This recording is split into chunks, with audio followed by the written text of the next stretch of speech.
असलकुम। Welcome to our YouTube channel the happy learning with unlocking potentials. आज का हमारा टॉपिक है विजुअल इम्पेयरमेंट। विजुअल इम्पेयरमेंट के बारे में हम अपने सराउंडिंग में बहुत सुनते हैं। आजकल तो हम बहुत ही सुन रहे हैं क्योंकि हर कोई इस प्रॉब्लम को फेस कर रहा है due to our environment, due to our health. तो विजुअल इम्पेयरमेंट है क्या? हम यूजुअली सुनते आते हैं कि वो पर्सन ब्लाइंड है, देख नहीं सकता, लेकिन इसके रीजंस क्या होते हैं और ये होता क्या है, इस पर हम आज बात करेंगे। तो सबसे पहले बात करते हैं विजुअल इम्पेयरमेंट पर। विजुअल इम्पेयरमेंट क्या होती है? विजुअल इम्पेयर विजुअल इम्पेयरमेंट एक ऐसी कंडीशन है जिसमें हमारे आँख का कोई भी पार्ट या हमारा ब्रेन का वो पार्ट जो हमें देखने में हेल्प करता है या इमेजेस को प्रोसेस करता है, अगर उस ऑर्गन में कोई ना कोई ख़राबी या कोई ना कोई इशू है तो ये हमारी विजुअल इम्पेयरमेंट कहलाती है। फॉर एग्ज़ाम्पल, हमारा कोई आँख का पार्ट है, रेटिना है या कॉर्निया है या ब्रेन की ऑप्टिक नर्व है, कोई भी ऐसा पार्ट जो हमें विजन को देखने में हेल्प करता है, अगर उसमें कोई एरर है और उसकी वजह से हम प्रॉपरली देख नहीं पा रहे तो ये हमारी विजुअल इम्पेयरमेंट है।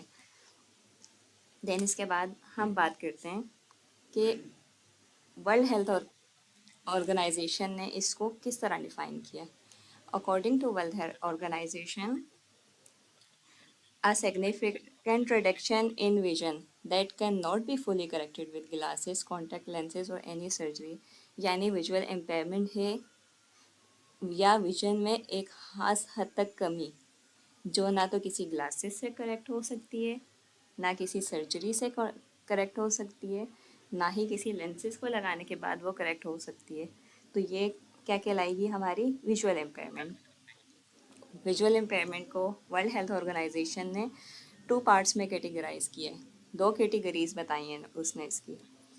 एक हमारी लो विजन। लो विजन क्या होती है? इंडिविजुअल्स विद लो विजन की जो विजुअल एक्वाइटी होती है वो 20 to 200 के दरमियान होती है। उन्हें किसी न किसी ग्लासेस की ज़रूरत होती है, लेंसेज या किसी न किसी सर्जरी की ज़रूरत होती है, या 20/70 के बिटवीन उनकी विजुअल एक्विटी होगी। देन वो हमारी लो विजन की कैटेगरी में आते हैं। उन्हें जो डिफ़िकल्टीज़ आती हैं वो डेली एक्टिविटीज़ में आती हैं, रीडिंग राइटिंग इस तरह की चीज़ों में उन्हें डिफ़िकल्टीज़ आती हैं। उसके बाद हम बात करते हैं ब्लाइंडनेस की। सेकंड पे उन्होंने कैटेगराइज किया ब्लाइंडनेस को। अब ब्लाइंडनेस की अगर हम बात करें,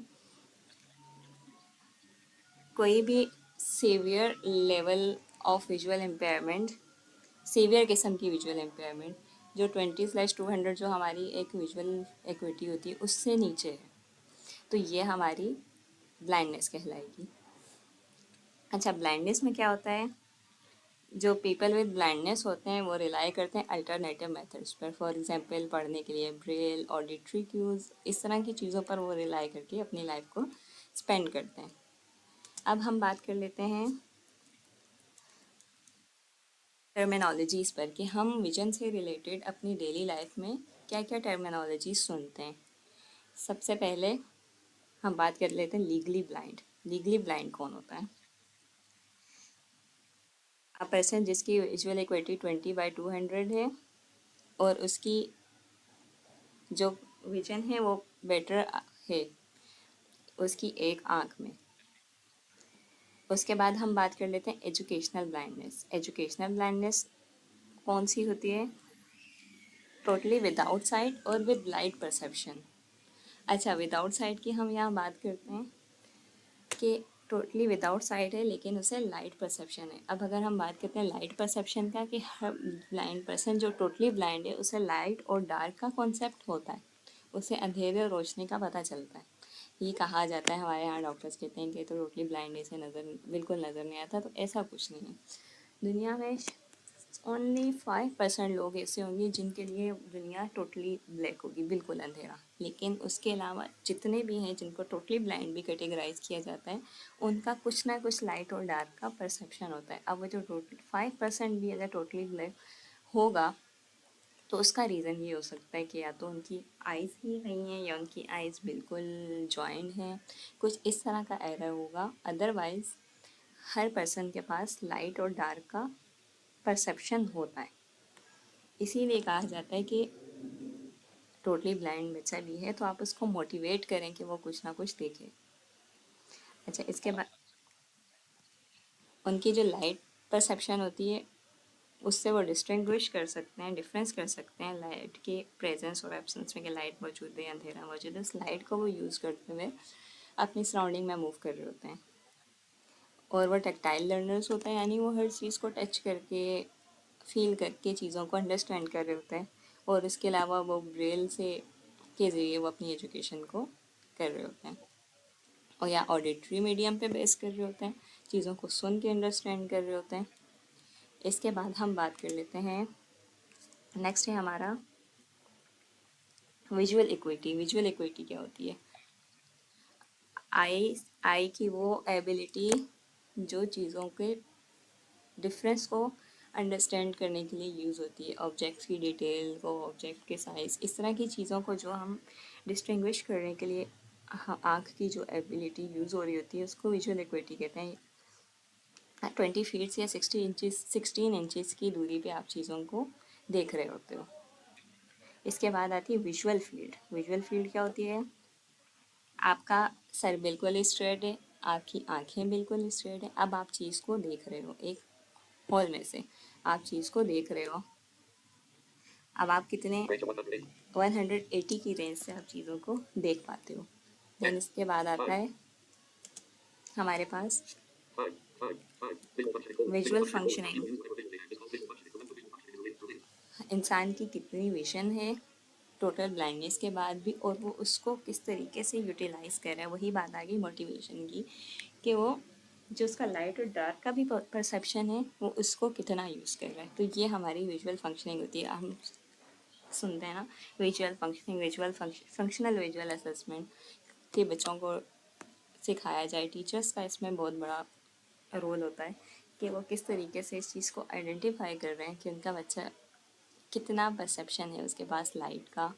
पेरेंट्स इस चीज़ को आइडेंटिफाई करें, देन उनकी वो फंक्शनल विजन को यूटिलाइज करवाते हैं। इसके बाद आती है टनल विजन। टनल विजन क्या होती है?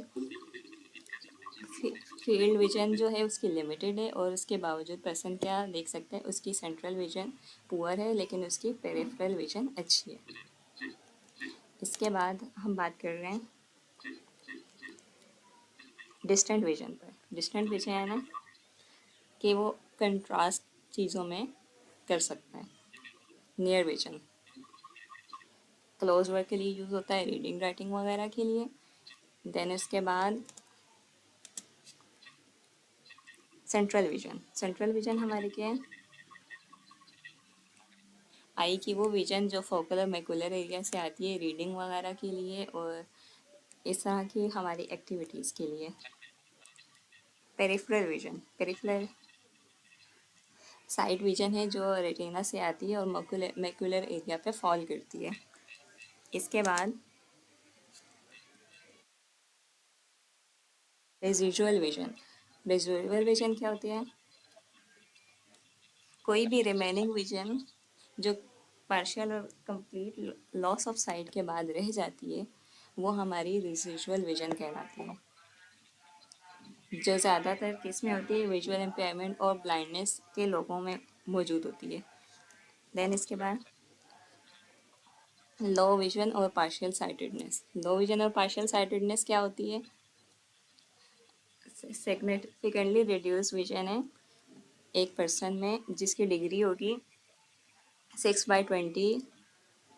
ट्रीटमेंट के बाद भी वो इतनी ही रहेगी, या कोई भी करेक्शन के बाद, किसी भी किस्म के ग्लासेस वगैरह के बाद भी वो इतनी ही रहेगी। इसके अब विजुअल इम्पेयरमेंट की ग्लोसरी पे बात कर लेते हैं कि क्या क्या डिजीज़ होते हैं, क्या क्या डिजीज़। वैसे तो बहुत सारे हैं, लेकिन यहाँ पर मैं बहुत शॉर्ट चीज़ों पर बात करूँगी जो बहुत जेन्युइन है। बाकियों के लिए फिर हम अलग से डिस्कशन कर लेंगे। मायोपिया, मायोपिया नियर साइटेडनेस भी कहलाती है। इसमें करीब के ऑब्जेक्ट पर्सन देख सकता है लेकिन दूर के ऑब्जेक्ट्स नहीं देख सकता। इसका रीज़न क्या होता है? जो आपका आई बॉल होता है आँख का, वो बहुत बड़ा होता है। हाइपरोपिया, इसको हम फार साइटेड भी बोलते हैं। फार साइटेडनेस, इसमें क्या होता है कि दूर के ऑब्जेक्ट देख सकता है लेकिन करीब के नहीं देख सकता। वजह क्या होती है इसकी? जो आई बॉल है वो बहुत छोटा है। स्टिग्मेटिज्म, स्टिग्मेटिज्म में क्या होता है? आई सरफेस जो होता है किसी एक ऑब्जेक्ट पे फोकस नहीं कर पा रहा होता। इसका रीज़न क्या होता है कि आपका जो कॉर्निया है वो कर्व होता है। अब हम बात कर लेते हैं कॉजेज़ पर कि क्या ऐसे रीज़न्स हैं जिनकी वजह से विजुअल इम्पेयरमेंट होती है। सबसे पहले तो जीन्स ट्रांसफ़र होते हैं पेरेंट्स से, जिसकी वजह से विजुअल इम्पेयरमेंट होती है। केयरलेसनेस अडॉप्ट की जाती है ड्यूरिंग कंसेप्शन पीरियड्स मदर की साइड से। कोई ना कोई इंसिडेंट हो सकता है। अनफेवरेबल कंडीशंस हो सकती हैं जैसे स्टार्वेशन वगैरह। आई इन्फेक्शन हो सकता है, किसी किस्म का आई डिजीज़ हो सकता है। अनअफेक्टिव एबल डिजीज़ हो सकते हैं। कोई भी आप इम्प्रॉपर पोस्चर अडॉप्ट करते हैं वर्क प्लेसेस पर, यह है बहुत इंपॉर्टेंट है कि बहुत ज़्यादा लाइट में आपने अपने काम करने की आदत डाल ली, बहुत ज़्यादा आप स्क्रीन के करीब बैठकर काम कर रहे हैं, तो ये रीज़न्स होते हैं। रीडिंग और राइटिंग होती है आपकी इम्प्रॉपर लाइट में। इसके बाद हम आ जाते हैं कैरेक्टरिस्टिक्स पे कि being a teacher, being a parent, आप किस तरह आइडेंटिफाई कर रहे हो कि बच्चे के साथ कोई ना कोई विजन का प्रॉब्लम हो रहा है। सबसे पहले तो आपका बच्चा हेडेक की कंप्लेन कर रहा है बहुत ज़्यादा। अगर हेडेक की बहुत ज़्यादा कंप्लेन आ रही है तो ये कोई नॉर्मल चीज़ नहीं है। देन उसके बाद आई को कंटिन्यूसली वो क्लोज करता है, मतलब आई ब्लिंकिंग बहुत ज़्यादा हो रही है। ऑब्जेक्ट्स को बहुत ज़्यादा आइज़ के क्लोज करके वो देख रहा है। आइज़ को रब करता है बहुत ज़्यादा, या आई का जो पिपल है वो डिफरेंट साइज़ का है। लाइट को देख के बहुत ज़्यादा सेंसिटिव हो रहा है, या रीडिंग सेशन के दौरान बच्चा इनअटेंटिव हो जाता है, या आई से बहुत ज़्यादा वाटरिंग होना, आँखों से कंटिन्यूसली पानी आना, ये भी कोई नॉर्मल चीज़ नहीं है। या बच्चा चलते हुए गिरता है, स्टेप सही नहीं लेता, इस तरह की चीज़ें जो हैं वो आपको आइडेंटिफाई करवा सकती हैं कि बच्चे के साथ किसी भी किस्म का विजुअल इम्पेयरमेंट का प्रॉब्लम हो रहा है। अब असेसमेंट की बात करते हैं। आपको पता चल गया कि क्या चीज़ें हैं, क्या कॉजेज़ हैं, क्या डिजीज़ हैं, क्या करेक्टरिस्टिक्स हैं। अब असेसमेंट की बारी आती है कि ट्रीटमेंट क्या करवाना है। एक होता है स्नेलन टेस्ट, इसमें क्या होता है, विजुअल एक्टिविटी टेस्ट भी कहलाता है ये, जिसमें हम एक चार्ट यूज़ किया जाता है जिसमें डिफरेंट साइज़ के हम कह लें अल्फ़ाबेट्स होते हैं, डिफरेंट साइज़ के डिफरेंट डिस्टेंस से वो बच्चे से पूछे जाते हैं। विजुअल फील्ड टेस्ट होता है, इसमें पर्सन से को विदाउट टर्निंग हेड चीज़ों को देखना होता है, आइडेंटिफाई करना होता है। इसमें पेरिफेरल विजन जो होती है आई की वो मेजर की जाती है। टर्नोमेट्री टेस्ट होता है, इसमें स्पेशल इंस्ट्रूमेंट्स यूज़ किए जाते हैं जिसमें आई के इनसाइड जो प्रेशर होता है उसको चेक किया जाता है कि वो ग्लूकोमा तो नहीं है आई में। इसके बाद और भी कई टेस्ट होते हैं जिसमें आता है हमारे पास ऑकुलर मोटेलिटी असेसमेंट। इसमें आई बॉल में की मूवमेंट में किसी किस्म का कोई प्रॉब्लम तो नहीं है, इस चीज़ को आइडेंटिफाई किया जाता है। इसके अलावा बाकी जो टेस्ट होते हैं जिसमें विजुअली को पोटेंशियल, इलेक्ट्रो रेटिनोग्राम, इलेक्ट्रो ऑकुलोग्राम, इस तरह के कुछ असेसमेंट्स होते हैं जिनको यूज़ किया जाता है। इसके बाद अब असेसमेंट हो गया। असेसमेंट के बाद अब बच्चे को बीइंग अ टीचर हमने क्लासरूम में सर्विसेज क्या प्रोवाइड करनी है, या बीइंग अ फैमिली मेम्बर हमने सर्विसेज क्या प्रोवाइड करनी है। सबसे पहले बात आती है मोबिलिटी की। मोबिलिटी बच्चे की techniques of moving safely and independently in the environment, कि वो एनवायरनमेंट में सेफली और इंडिपेंडेंटली मूव कर सके। सबसे पहले उसे वो टेक्निक सिखाई जाए, फिर उसके बाद वो सिखा दी। अब बारी आती है एजुकेशन की। अब क्लासरूम अकोमोडेशन क्या होगी, उसके लिए टेक्नोलॉजी क्या होगी। लार्ज प्रिंट मटेरियल प्रोवाइड किया जाए उसे, अगर वो देख सकता है लो विजन के साथ ही। सॉफ्टवेयर एप्लीकेशंस यूज़ की जाएँ, बहुत सी अवेलेबल हैं। स्क्रीन रीडर्स का यूज़ करवाया जाए, Braille devices, note taker, Braille displace, इस तरह की चीज़ों का यूज़ करवाएं। ऑडियो डिस्क्रिप्शंस प्रोवाइड की जाए हर चीज़ के लिए। इस तरीके से हम एक बच्चे को क्लासरूम में अकोमोडेट कर सकते हैं, being a teacher, being a family member. क्योंकि एक बच्चा जब सोसाइटी में आता है तो वो एम्पावरमेंट के साथ आता है, लेकिन उससे ये अकोमोडेशन, ये सर्विसेज ना प्रोवाइड करके हम उसे डिसेबिलिटी में टर्न कर रहे होते हैं।